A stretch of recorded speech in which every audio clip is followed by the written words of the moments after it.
السلام علیکم دوستوں، آپ لوگوں کو کیسی لگ رہی ہے یہ ناول جو پل پل جسم میں سیہرن پیدا کر دیتی ہے؟ اپنی رائے ضرور بتائیں، اور آنے والی ساری ایپیسوڈ سننے کے لیے میرے اس موڈ فریشر چینل کو سبسکرائب ضرور کریں۔ تو سنتے ہیں خالی گھر بائی انوار علیقی کی نیکسٹ ایپیسوڈ۔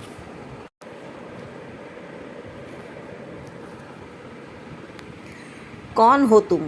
ماموں فرقان نے دیا سلائی جلاتے ہوئے پوچھا۔ دیکھ فرقان، ہمارے معاملے میں نہ پڑ ورنہ بہت پچھتائے گا، نیلم نے غصے سے کہا۔ اس کی نظریں جلتی تیلی پر تھیں، تبھی تیلی بھڑک کر بجھ گئی۔ اچھا، جادو بازی شروع ہو گئی تیری؟ ماموں فرقان نے بجھتی ہوئی تیلی کو ایک طرف پھینکتے ہوئے کہا۔ یاد رکھ، میں اکبر نہیں ہوں۔ ہاں جانتا ہوں تو اکبر نہیں ہے، تو اکبر کا دادا ہے، نیلم نے کہا۔ تیرے حق میں یہی بہتر ہے کہ تو کنارہ کش ہو جا۔ ماموں فرقان نے اس کی بات کا کوئی جواب نہ دیا۔ انہوں نے خاموشی سے تیلی جلائی اور اس کے شعلے کو فلیتے کے قریب لے آئے، تبھی تیلی بجھ گئی۔ یوں محسوس ہوا جیسے کسی نے پھونک مار کر بجھا دی، حالانکہ نیلم اپنی جگہ سے ہلی نہیں تھی۔ اچھا یہ بات ہے، ماموں فرقان کو بھی غصہ آ گیا۔ اب بجھا کر دکھا تو جانوں۔ یہ کہہ کر ماموں فرقان نے ماچس سے ایک تیلی اور نکالی اور اس کے مسالے پر کچھ پڑھ کر پھونکا، پھر تیلی جلانے سے پہلے پوچھے، تو کون ہے؟ لیکن نیلم نے ماموں فرقان کے سوال کا کوئی جواب نہ دیا۔ وہ بڑی حیرت سے تیلی کی طرف دیکھ رہی تھی۔ ماموں فرقان نے ماچس پر تیلی رگڑی، شعلہ بھڑکا۔ اس سے پہلے کہ تیلی بجھانے کی کوشش کی جاتی، ماموں فرقان نے فلیتے کو آگ دکھا دی۔ فلیتا جل اٹھا۔ ماموں فرقان نے جلتے فلیتے کو نیلم کی آنکھوں کے سامنے کیا اور سختی سے بولے، ہاں اب بتا تو کون ہے؟ میں سید پور کا جن ہوں۔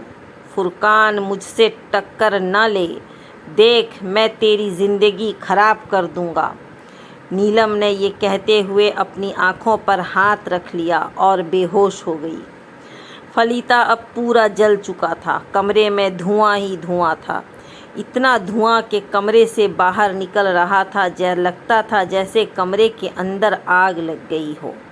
ماموں فرقان تب دروازے کی طرف بڑھے۔ انہوں نے دروازہ کھولنے کی کوشش کی لیکن وہ باہر سے بند تھا۔ ماموں فرقان نے ہاتھ سے دروازہ بجایا، فوراً ہی دروازہ کھول دیا گیا۔ کیا ہوا ماموں؟ صابرہ کی پریشان صورت نظر آئی۔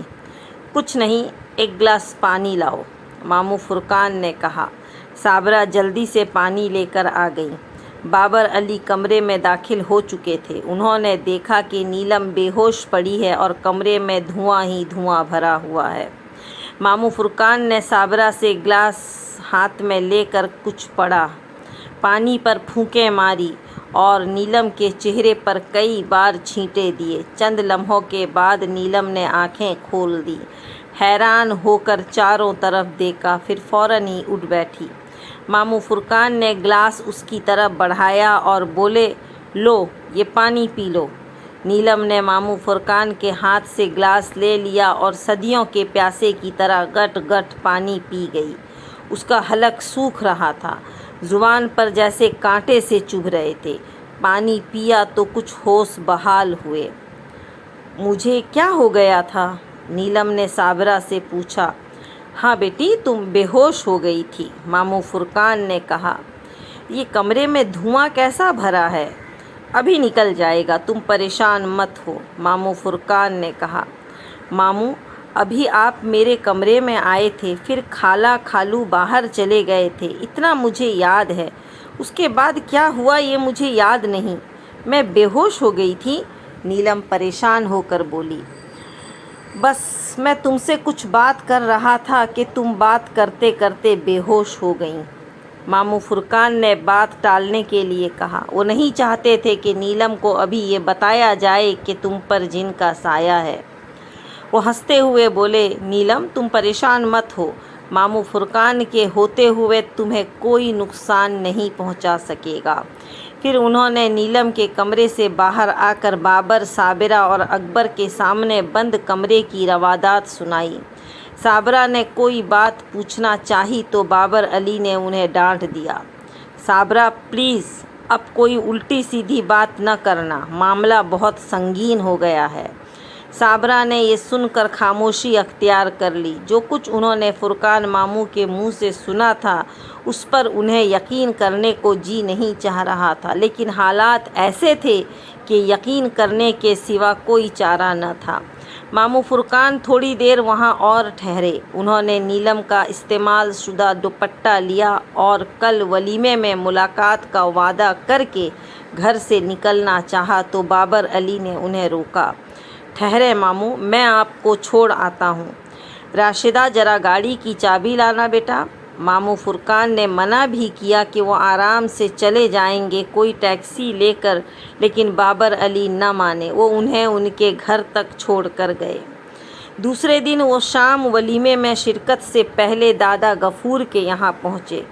انہوں نے دادا غفور کو نیلم کا دوپٹہ دیا اور فلیتا جلانے سے پہلے اور جلانے کے بعد جو کچھ نیلم سے گفتگو ہوئی وہ دادا غفور کے گوش گزار کر دی۔ دادا غفور نے فرقان ماموں کی ایک ایک بات غور سے سنی۔ میرا خیال تھا کہ اس میں کچھ وقت لگے گا، لیکن وہ تو فلیتا دیکھ کر ہی پریشان ہو اٹھا۔ دادا غفور نے ماموں فرقان کی آنکھوں میں دیکھتے ہوئے کہا، تو وہ سید پور کا جن ہے، نام نہیں بتایا اس نے؟ نہیں، ماموں فرقان نے کہا۔ نام پوچھنے سے پہلے ہی وہ نیلم کا جسم چھوڑ گیا۔ فرقان کچھ کرنا پڑے گا بھائی، دادا غفور نے فکر مند ہو کر کہا، نہیں تو وہ لڑکی کو تباہ کر کے رکھ دے گا۔ تم نے دولہا کو تو دور رہنے کی ہدایت کر دی تھی نا؟ جی دادا، فرقان ماموں نے جواب دیا۔ زندگی لڑکی کی ہی نہیں لڑکے کی بھی تباہ ہوگی۔ اچھا تو تم یوں کرو، نیلم کا دوپٹہ چھوڑ جاؤ، میں ذرا اثرات کی گہرائی کا اندازہ کر لوں، پھر کچھ کریں گے۔ ہمیں بہرحال دولہا دلہن کو اس خبیث سے نجات دلانا ہوگی۔ ٹھیک ہے، پھر میں کل آؤں گا، ماموں فرقان نے اٹھتے ہوئے کہا۔ سنو، وہ دولہا دلہن کے نام کیا ہیں؟ دادا غفور نے پوچھا۔ دلہن کا نام نیلم ہے اور دولہا کا نام اکبر، ماموں فرقان نے بتایا۔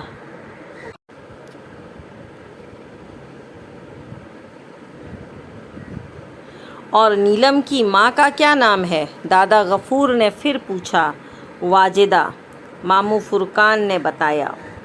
اکبر کی والدہ کا نام کیا ہے؟ دادا غفور نے دوبارہ پوچھا۔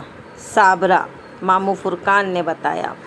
ناموں سے تو یہ دونوں بہنیں معلوم ہوتی ہیں، دادا غفور نے خیال ظاہر کیا۔ جی ہاں، واجدہ اور صابرہ آپس میں سگی بہنیں ہیں، ماموں فرقان نے تصدیق کی۔ ٹھیک ہے، اب تم جاؤ، پھر کل ملاقات ہوگی۔ دادا غفور نے انہیں جانے کی اجازت دے دی۔ ماموں فرقان جب دادا غفور کے فلیٹ سے نیچے اتر رہے تھے تو سیڑھی پر ان کا توازن بگڑا۔ انہیں ایسا محسوس ہوا جیسے کسی نے پیچھے سے انہیں دھکا دیا ہو۔ سیڑھیوں پر زیادہ روشنی نہ تھی۔ انہوں نے فوراً دیوار کا سہارا لیا اور پیچھے مڑ کر دیکھا، مگر وہاں کوئی نہ تھا۔ ماموں فرقان اسے اپنا وہم سمجھ کر محتاط طریقے سے سیڑھیاں اترنے لگے۔ ٹیکسی میں بیٹھ کر اچانک انہیں دلدار بٹ یاد آ گیا۔ دلدار بٹ نے انہیں جو کچھ بتایا تھا اس کا تذکرہ انہوں نے ابھی کسی سے نہیں کیا تھا۔ خیال آیا کہ دادا غفور کو بتا دینا چاہیے تھا۔ خیر کوئی بات نہیں، کل ان کو اس حقیقت سے آگاہ کر دیا جائے گا۔ ولیمہ راشد منہاس روڈ پر بنے بہت سے شادی ہالوں میں سے ایک تھا۔ فرقان ماموں نے گھڑی دیکھی اور اندازہ لگایا کہ ابھی یہ لوگ شادی ہال پر نہیں پہنچے ہوں گے، لہٰذا انہوں نے سوچا کہ گھر ہی چلا جائے۔ گھر پہنچے تو فرقان ماموں کو معلوم ہوا کہ لاہور سے بھی مہمان پہنچ چکے ہیں۔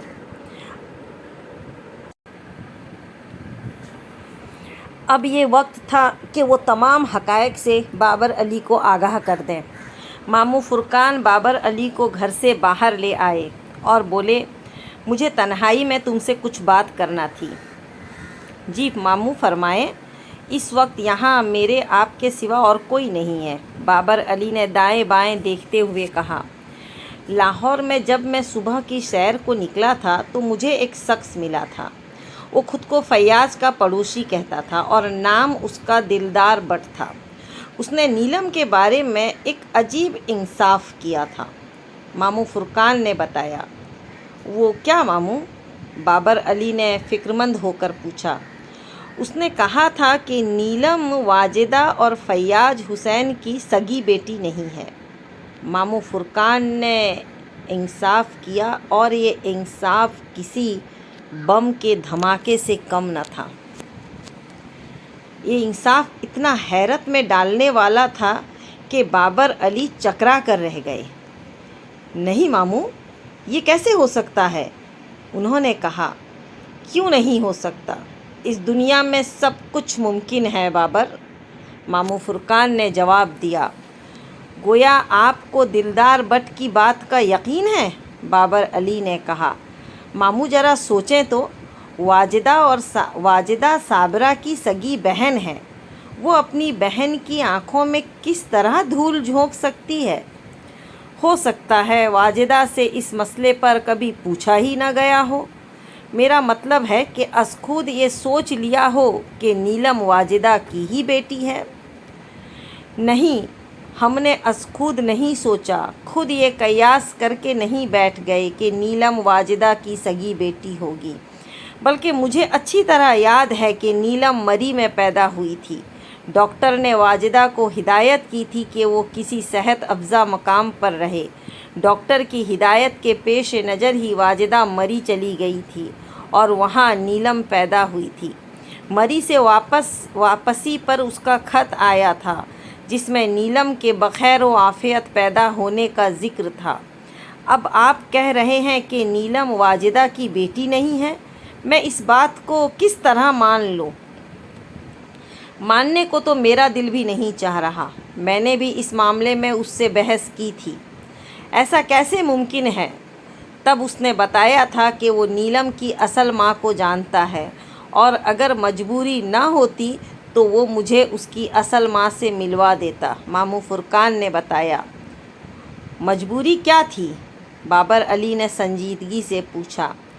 اس کی اصل ماں کا انتقال ہو چکا ہے، ماموں فرقان نے جواب دیا۔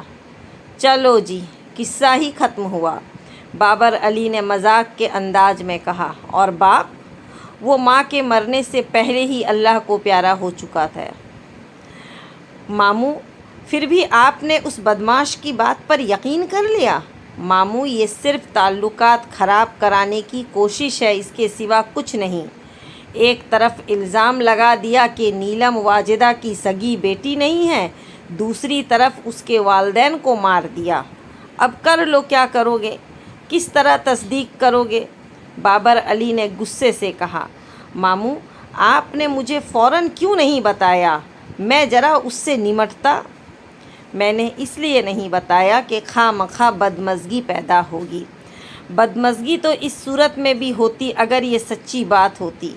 اسی وقت اگر آپ بتا دیتے تو وہ دلدار کا بچہ فوراً ایکسپوز ہو جاتا، اس کے عزائم سامنے آ جاتے، ساری بات کھل کر فیاض کے سامنے آ جاتی۔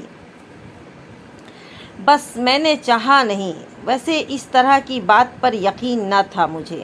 میں نے اسے ایک پڑوسی کی دشمنی سمجھتے ہوئے خاموشی اختیار کر لی تھی، لیکن اس وقت تو آپ اس انداز سے بات کر رہے ہیں جیسے آپ کو بھی نیلم واجدہ کی سگی اولاد نہ ہونے کا یقین ہو، بابر علی نے شکایت آمیز لہجے میں کہا۔ ہاں، تم نے ٹھیک اندازہ لگایا، مجھے اب شبہ ہونے لگا ہے۔ کہ نیلم واقعی واجدہ کی بیٹی نہیں ہے۔ بابر، ہمیں چاہیے کہ اس معاملے کی ہم کھوج کریں۔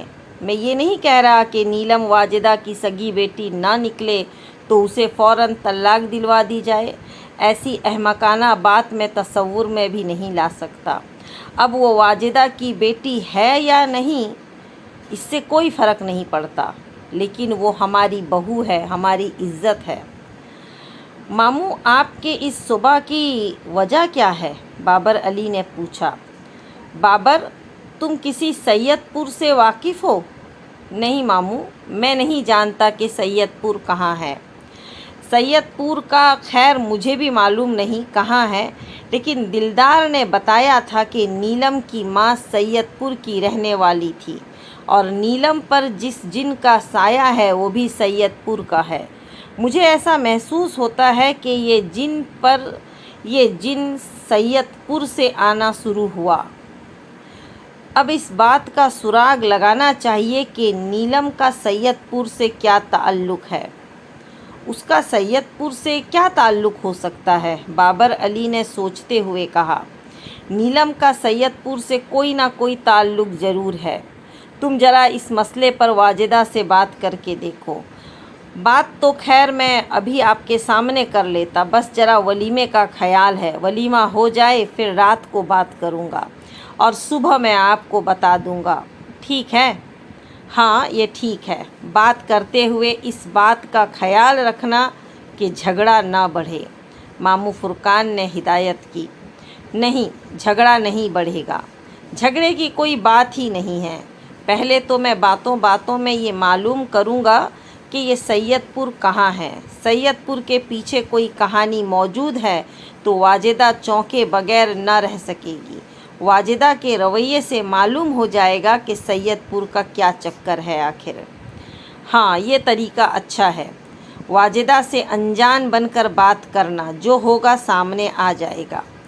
اگر یہ بات آپ کے سامنے ہوتی تو اچھا ہوتا، آپ کو دلدار بٹ کے حوالے سے بات کرنے میں آسانی ہوتی۔ نہیں، ابھی میں سامنے آنا نہیں چاہتا۔ تم فی الحال سید پور کا بم چھوڑ کر واجدہ اور فیاض حسین کا رد عمل دیکھو، بلکہ واجدہ اور فیاض حسین سے الگ الگ بات کرو تو زیادہ بہتر ہے۔ اگر کوئی نتیجہ برآمد نہ ہو تو پھر میں درمیان میں آؤں گا اور براہ راست اس مسئلے پر بات کروں گا۔ چلیے ٹھیک ہے پھر، بابر علی نے گھر کی طرف بڑھتے ہوئے کہا۔ آئیے گھر چلیں، وہاں ہماری ڈھونڈ پڑی ہوگی۔ بابر علی اور ماموں فرقان گھر کے اندر پہنچے تو واقعی ان کی ڈھونڈ مچی تھی۔ صابرہ بابر علی کو ماموں فرقان کے ساتھ دیکھ کر خاموش ہو گئیں۔ انہیں اپنے شوہر کے اس طرح غائب ہو جانے پر بڑا غصہ آ رہا تھا۔ بھلا یہ بھی کوئی بات تھی کہ لوگ ولیمے میں جانے کے لیے کھڑے ہیں اور وہ جناب غائب ہو گئے۔ ماموں فرقان نے صابرہ کا چہرہ دیکھ کر اندازہ لگایا کہ اسے اس وقت غصہ آ رہا ہے۔ وہ ہنستے ہوئے بولے، اس غریب کو معاف کر دو، یہ میرے ساتھ تھا۔ کوئی بات نہیں ماموں، صابرہ نے جھینپتے ہوئے کہا۔ آئیے چلیں، سب تیار ہیں۔ شادی ہال پر پہنچے تو خاصے مہمان آ چکے تھے۔ 10 بجے کے قریب کھانا شروع ہوا۔ کھانے سے پہلے اور کھانے کے بعد تصویریں اتاری گئیں۔ اکبر کی آنکھوں پر سیاہ چشمہ دیکھ کر سب کو پریشانی ہوئی۔ سب نے اس سے باری باری پوچھا۔ وہ بیچارہ آنکھوں کا حال بتاتا بتاتا بے حال ہو گیا۔ کیمروں پر چڑھی فلیش گنوں کے شعلے بار بار اس کی آنکھوں میں کوند رہے تھے۔ تاریک شیشوں کا چشمہ چڑھانے کے باوجود فلیش گنوں کی لائٹ اس کی آنکھوں میں بری طرح چبھ رہی تھی، لیکن وہ تصویریں اٹھانے پر مجبور تھا۔ ولیمہ بخیر و عافیت ہو گیا۔ 11:30 بجے یہ لوگ اپنے گھر پہنچ گئے۔ فرقان ماموں کھانے کے فوراً بعد اپنے اہل خانہ کے ساتھ اپنے گھر عزیز آباد چلے گئے۔ کوئی 1 بجے تک سب لوگ کمرے میں بیٹھے باتیں کرتے رہے۔ کافی کا دور بھی چلا۔ اس گفتگو کے دوران بابر علی خاصے بے چین دکھائی دے رہے تھے۔ وہ چاہ رہے تھے کہ کسی طرح واجدہ کمرے میں تنہا رہ جائے تو اس سے سید پور کا ذکر چھیڑیں، لیکن واجدہ کے تنہا رہ جانے کا کوئی سوال نہ تھا۔ ہاں اتنا ضرور ہوا کہ آہستہ آہستہ کمرے میں رش کم ہو گیا۔ اب کمرے میں وہ چاروں رہ گئے، واجدہ اور فیاض حسین، صابرہ اور بابر علی۔ بابر علی کے دل سے دھواں سا اٹھ رہا تھا جب ماموں فرقان نے نیلم کے سلسلے میں انہیں بتایا تھا۔ بابر علی کو یہ جان کر بہت افسوس ہوا تھا۔ افسوس اس بات کا زیادہ تھا کہ بہن نے بہن کو دھوکہ دیا۔ اگرچہ ابھی اس بات کی تصدیق نہ ہو پائی تھی، لیکن جانے کیوں انہیں یقین سا ہوتا جا رہا تھا کہ ماموں فرقان نے جو کچھ کہا ہے حقائق پر مبنی ہے۔ بابر علی ابھی اکیلے ہی اس آگ میں جل رہے تھے۔ ابھی انہوں نے اپنی بیوی صابرہ کو اس میں شامل نہ کیا تھا۔ ولیمے کے دوران کئی بار ان کے جی میں آیا کہ اس جان لیوا انصاف کے بارے میں اپنی بیوی کو بتا دیں، لیکن ہر بار رک گئے، یا بتانا بھی چاہا تو کوئی مہمان درمیان میں آ گیا۔ اب وہ سوچ رہے تھے کہ پہلے واجدہ سے بات کریں یا بات کرنے سے پہلے حقیقت صابرہ پر کھول دیں۔ اسی ادھیڑ بن میں تھے کہ کیا کریں کہ فیاض حسین کو جماہی پہ جماہی آنے لگی۔ وہ یہ کہہ کر اٹھ گئے کہ اچھا میں تو چلا، مجھے نیند آ رہی ہے۔ بھائی مجھے تو ابھی نیند نہیں آ رہی، آپ چلیں میں آتی ہوں، واجدہ نے کہا۔ بابر علی نے فیاض حسین کے کمرے سے نکلنے پر شکر ادا کیا۔ قدرت نے انہیں ایک گولڈن چانس عطا کر دیا تھا۔ اب وہ پورے اطمینان سے واجدہ سے بات کر سکتے تھے۔ بابر علی نے 2-4 منٹ ادھر ادھر کی باتیں کی، پھر انہوں نے صابرہ کو چائے بنانے کے بہانے کمرے سے باہر بھیج دیا۔ اب وہ دونوں کمرے میں تنہا رہ گئے۔ واجدہ ایک بات تو بتائیں۔ بابر علی نے فوراً اپنی پٹاری کھولی۔ جی پوچھیں، واجدہ نے مسکرا کر کہا۔ کوئی خاص بات پوچھنا ہے کیا؟ ہاں، میں یہ جاننا چاہ رہا تھا کہ سید پور لاہور سے کتنی دور ہے؟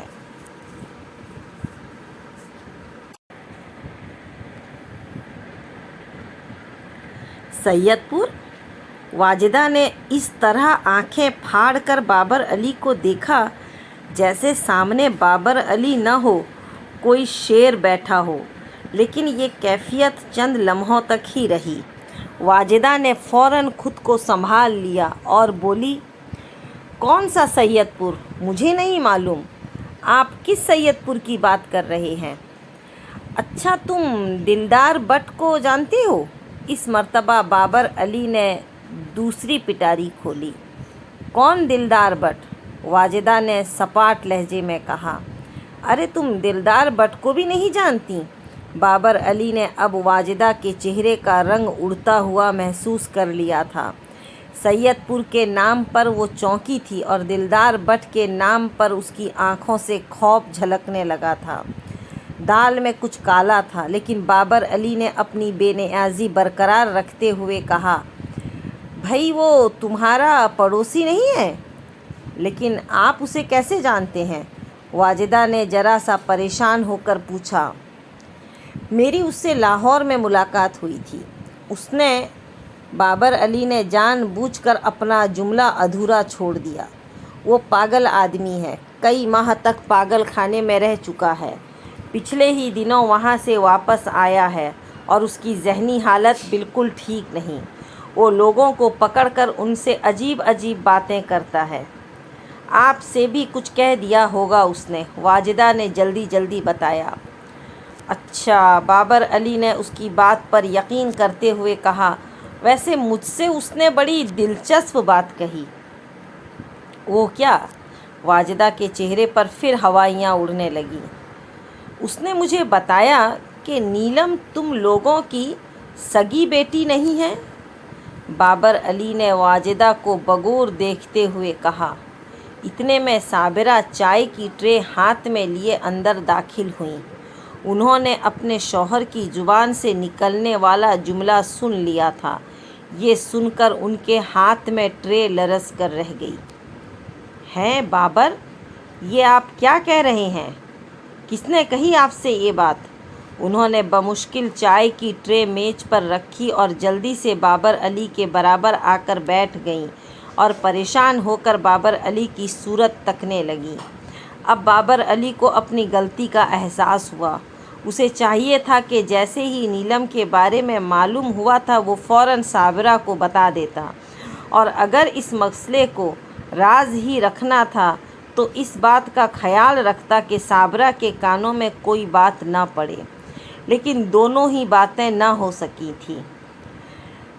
بابر علی صابرہ کو پہلے کچھ بتا سکا تھا اور نہ ہی اس مسئلے کو راز رکھ سکا تھا، اور یہ صورتحال ایسی تھی جو اس کی بیوی صابرہ کے لیے دکھ کا باعث بن سکتی تھی اور ناراضگی کا سبب بھی۔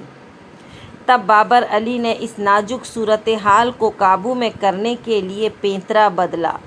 پہلے بابر علی نے ایک زوردار مصنوعی قہقہہ لگایا۔ صابرہ بھی پریشان ہو گئیں۔ وہ بولیں، ہائے، کیا ہو گیا ہے آپ کو؟ بھائی صابرہ، مجھے تو کچھ نہیں ہوا، بابر علی نے ہنستے ہوئے کہا۔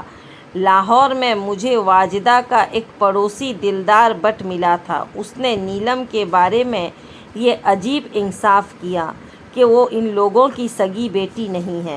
یہ بات میں نے تم کو نہیں بتائی تھی، اور اس لیے نہیں بتائی تھی کہ مجھے وہ آدمی کچھ ایب نارمل سا لگا تھا۔ میں نے سوچا واجدہ سے تصدیق کر کے تمہیں بتاؤں گا تاکہ تمہارے دل میں خواہ مخواہ کوئی گرہ نہ پڑ جائے۔ اب میں نے واجدہ سے ذکر کیا تو انہوں نے بتایا کہ وہ پاگل آدمی ہے، اس کا کام ہی ہے وہ لوگوں سے الٹی سیدھی باتیں کرتا رہتا ہے۔ چلو اب بات صاف ہو گئی، اسی لیے کہتے ہیں کہ بدگمان ہونے سے پہلے تصدیق کر لینا چاہیے۔ بتاؤ، اگر میں اس وقت واجدہ سے اس معاملے کی تصدیق نہ کرتا تو کیسی تباہی پھیلتی؟ ہاں، آپ نے بہت اچھا کیا جو مجھ سے پوچھ لیا، ورنہ جانے کیا ہو جاتا۔ آپ ہم لوگوں کے بارے میں کیا سوچتے؟ واجدہ نے کہا۔ اب اس کے چہرے پر اطمینان جھلکنے لگا تھا۔ میں تو یہ بات سن کر لرز کر رہ گئی تھی، صابرہ نے مسکراتے ہوئے کہا۔ صابرہ، آپ چائے بنائیں، میں ذرا باتھ روم ہو کر آیا۔ بابر علی یہ کہہ کر کمرے سے باہر نکل گئے۔ 2 منٹ بعد وہ واپس آئے تو صابرہ چائے بنانے کے لیے اٹھ چکی تھی۔ اب وہ کتیلی سے چائے نکال رہی تھی۔ تینوں نے بیٹھ کر چائے پی۔ چائے خاموشی سے پی لی گئی۔ پھر بابر علی نے کہا، اچھا بھائی، اب میں چلتا ہوں، نیند آ رہی ہے مجھے۔ تو پھر ہم یہاں بیٹھ کر کیا کریں گے؟ ہم بھی چلتے ہیں، واجدہ نے کہا۔ بابر علی کا مقصد بھی یہی تھا۔ وہ چاہ رہے تھے کہ واجدہ اٹھ کر اپنے کمرے میں چلی جائے۔ چائے پینے سے پہلے جو بابر علی اٹھے تھے وہ باتھ روم نہیں گئے تھے، فیاض حسین کے کمرے میں گئے تھے۔ فیاض حسین سو چکے تھے اور بابر علی اپنی کارروائی مکمل کر کے وہاں سے نکل آئے تھے۔ اب ضروری تھا کہ واجدہ بھی اپنے کمرے میں پہنچ جائے تاکہ انہوں نے جو کمرے میں دام بچھایا تھا اس میں پنچھی پھنس سکے۔ صبح جب فیاض اور واجدہ کمرے سے نکل آئے تو بابر علی فوراً اندر داخل ہوئے۔ انہوں نے ٹیبل لیمپ کے برابر کتابوں کے درمیان میں رکھا کوئی سامان اٹھایا، کتاب جیسا حساس ٹیپ ریکارڈر وہاں سے نکالا اور تیزی سے کمرے سے باہر نکل آئے۔ پھر انہوں نے اپنے کمرے میں پہنچ کر دروازہ بند کیا اور کیسٹ کو ریورس کر کے ٹیپ ریکارڈر کو آن کر دیا۔ واجدہ جب بابر علی کے کمرے سے نکلی تو اس کی کیفیت کشتی کے اس مسافر جیسی تھی جس کی کشتی طوفان میں گر کر نکل آئی ہو۔ کمرے کا دروازہ اندر سے بند کر کے اس نے اپنے شوہر پر نظر ڈالی۔ دروازہ بند کرنے کی آواز سے فیاض حسین کی اچانک آنکھ کھل گئی تھی اور اب وہ واجدہ کو گردن اٹھا کر دیکھ رہا تھا۔ فیاض حسین کو جاگتے دیکھ کر وہ تیزی سے بیڈ کے نزدیک آئیں اور تشکر آمیز لہجے میں بولیں، خدا کا شکر ہے آج ہم بچ گئے۔ کیوں، کیا ہوا، خیریت تو ہے؟ فیاض نے پوچھا۔ دلدار بٹ، اس کمینے نے تو ہمیں کہیں کا نہ رکھا تھا۔ اگر میں اسے پاگل قرار نہ دیتی تو اس نے اس بھیانک راز سے پردہ اٹھا دیا تھا جسے آج تک ہم اپنے سینے میں چھپائے ہوئے ہیں۔ وہ گدھے کا بچہ بابر کو کہاں سے مل گیا؟ ہم نے تو بابر کو اپنی نگرانی میں رکھا تھا۔ مجھے نہیں معلوم وہ انہیں کہاں ملا۔ میں نے ان سے پوچھا بھی تھا، لیکن بابر بھائی کی گفتگو کے اندازے سے یہ معلوم ہوا کہ اس نے سب کچھ انہیں بتا دیا ہے۔ وہ سید پور کے بارے میں پوچھ رہے تھے کہ لاہور سے کتنی دور ہے۔ ارے یہ تو بہت برا ہوا۔ پھر تم نے بات کو کیسے سنبھالا؟ فیاض حسین نے فکر مند ہو کر پوچھا۔ بس اس وقت جانے کیسے میرے دماغ میں یہ بات آ گئی، میں نے فوراً اسے ذہنی مریض قرار دے دیا۔ بس اسی طرح بات نبھ گئی اور ایک بھیانک حقیقت سے پردہ اٹھتے اٹھتے رہ گیا۔ بابر کو تمہاری بات کا یقین آ گیا؟ فیاض حسین نے سوال کیا۔ ہاں، مجھے تو محسوس یہی ہوا، کیونکہ جب یہ بات ہو رہی تھی تو صابرہ باجی اندر آ گئیں۔ انہیں بابر بھائی نے کچھ نہیں بتایا تھا۔ اس وقت بابر بھائی نے جس طرح کہکہا لگا کر بات کی، اس سے تو یہی اندازہ ہوتا تھا کہ انہوں نے میری بات کا یقین کر لیا ہے۔ واجدہ نے بتایا، پھر چند لمحے توقف کر کے بولی، لیکن فیاض، اب میرا دل ڈرنے لگا ہے۔ مجھے یوں محسوس ہو رہا ہے جیسے اب یہ راز کہ نیلم ہماری بیٹی نہیں ہے ظاہر ہو کر رہے گا، اور اگر کسی طرح یہ بات ثابت ہو گئی تو میں اپنی بہن کو منہ دکھانے کے قابل بھی نہ رہوں گی۔ شرمندگی ہوگی، بہت تباہی پھیلے گی، جانے کیا ہو جائے۔ ارے کچھ نہیں ہوگا، تم فکر مت کرو، فیاض حسین نے یقین سے کہا، اور اگر قسمت میں کچھ ہونا ہی لکھا ہے تو اسے تو بھگتیں گے ہم۔ آؤ اب سو جاؤ۔ ٹیپ ریکارڈر پر یہ ساری گفتگو سن کر بابر علی سناٹے میں آ گیا۔ اس نے دروازہ کھول کر سامنے سے گزرتی راشدہ سے کہا، بیٹا ذرا امی کو بھیجنا۔ جی اچھا ابو۔ چند منٹ کے بعد صابرہ کمرے میں داخل ہوئیں اور بولی، آپ نے مجھے بلایا؟ ہاں، میں نے تمہیں بلایا ہے، ذرا دروازہ بند کرو اور میرے پاس آؤ، بابر علی نے کہا۔ شاید آپ بھول گئے کہ شادی آپ کی نہیں، آپ کے بیٹے کی ہوئی ہے، صابرہ بولی۔ ہاں مجھے معلوم ہے، وقت ضائع مت کرو اور دروازہ بند کر کے ادھر آؤ، بابر علی نے بڑی سنجیدگی سے کہا۔ بابر علی کے لہجے میں کوئی ایسی بات ضرور تھی کہ صابرہ کی سوکھی ہوا ہو گئی۔ اس نے خاموشی سے دروازہ بند کیا اور بابر کے نزدیک آ کر بولی، خیر تو ہے؟ خیر کہاں؟ بابر علی نے بڑے گمبھیر لہجے میں کہا۔ میں اپنے چاروں طرف طوفان اٹھتا ہوا دیکھ رہا ہوں، کالی آندھی چل رہی ہے، سمندر موجیں مارتا ہماری طرف بڑھتا چلا آ رہا ہے۔ بابر، آپ کو کیا ہو گیا ہے؟ صابرہ نے پوچھا۔ تمہاری بہن نے ہمیں دھوکہ دیا ہے۔ کیا مطلب؟ میں سمجھی نہیں۔ نیلم واجدہ کی بیٹی نہیں ہے۔ لیکن رات کو تو آپ نے کہا تھا کہ… رات کی بات چھوڑو، بابر علی نے صابرہ کی بات کاٹ کر کہا، یہ ٹیپ سنو۔ خدا کا شکر ہے کہ آج ہم بچ گئے، واجدہ کی آواز سنائی دی۔ صابرہ نے اپنے کان پوری توجہ سے ٹیپ کی طرف لگا دیے۔ جوں جوں واجدہ اور فیاض کی گفتگو آگے بڑھتی جا رہی تھی، صابرہ کے ہوش اڑتے جا رہے تھے۔ وہ گھبرا گھبرا کر بابر علی کو دیکھ رہی تھی۔ پھر اس پراسرار گفتگو کا آخری جملہ سنائی دیا، ارے کچھ نہیں ہوگا، تم فکر مت کرو، اور اگر قسمت میں کچھ ہونا ہی لکھا ہے تو اسے بھگتیں گے، آؤ اب سو جاؤ۔ جملے کے ختم ہوتے ہی بابر علی نے ٹیپ ریکارڈر کا بٹن دبا دیا۔ کمرے میں ایک سوگوار سناٹا چھا گیا۔ ایسا لگا جیسے کسی کی موت ہو گئی ہو۔ موت واقعی ہو گئی تھی۔ یہ اس بھروسے کی موت تھی جو ایک بہن نے دوسری بہن پر کیا تھا۔ صابرہ کو جہاں اپنی سگی بہن کے دھوکہ دینے کا دکھ تھا، وہاں اسے غصہ بھی تھا۔ میں اس کو اپنے گھر میں نہیں رکھوں گی، پتہ نہیں کس جلیل کی اولاد ہے، جب سے ہمارے گھر میں آئی ہے تباہی پھیلا دی ہے۔ میں اس چڑیل کو طلاق دلوا دوں گی۔ صابرہ صابرہ، بابر علی نے اسے روکتے ہوئے کہا، ذرا صبر سے کام لو، اس میں نیلم کا کیا قصور ہے؟ اسے طلاق دلوا کر کیوں عذاب میں مبتلا کرنا چاہتی ہو؟ سزا دینا ہی ہے تو اپنی بہن کو دو، اس نے اتنی بڑی حقیقت کو ہم سے کیوں چھپا کر رکھا؟ اس کو تو میں ایسی سزا دوں گی کہ زندگی بھر یاد رکھے گی، صابرہ نے غصے سے کہا۔ صابرہ، تمہیں یاد ہوگا کہ نیلم کی پیدائش پر لاہور سے خط آیا تھا۔ اس خط میں مری میں نیلم کے پیدا ہونے کی اطلاع دی گئی تھی۔ وہ سب کیا تھا؟ بابر علی نے صابرہ کو یاد دلایا۔ وہ ڈرامہ ہی ہوگا، پتہ نہیں کس کی لڑکی کو گود لیا ہے۔ اس لڑکی کو اپنی بچی ثابت کرنے کے لیے وہ مری میں رہی۔ ویسے ان لوگوں نے ڈرامہ بڑی کامیابی سے کیا، آج تک اس حقیقت کا پتہ نہ چلنے دیا۔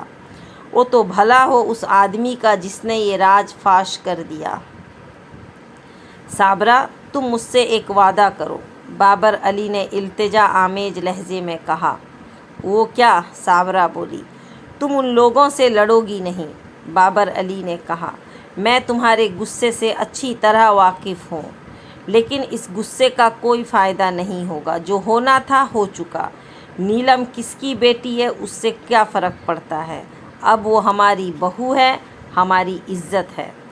میں نیلم کو تو خیر بخش سکتی ہوں، لیکن واجدہ کو کسی قیمت پر معاف نہیں کروں گی۔ تم کیا کرو گی؟ بابر علی نے پوچھا۔ میں اب زندگی بھر اسے نیلم سے نہیں ملنے دوں گی۔ اس نے ہمیں دکھ پہنچایا ہے تو ہم بھی اسے چین سے نہیں رہنے دیں گے۔ اس نے دھوکہ دے کر ہمارے دل کو تڑپایا ہے تو ہم اس سے نیلم کو دور کر کے اسے تڑپائیں گے۔ بابر علی ٹھنڈے مزاج کا آدمی تھا۔ اس نے صابرہ کو بہت سمجھانے کی کوشش کی، لیکن وہ نہ مانی۔ اس کے اندر آگ بھڑکی ہوئی تھی۔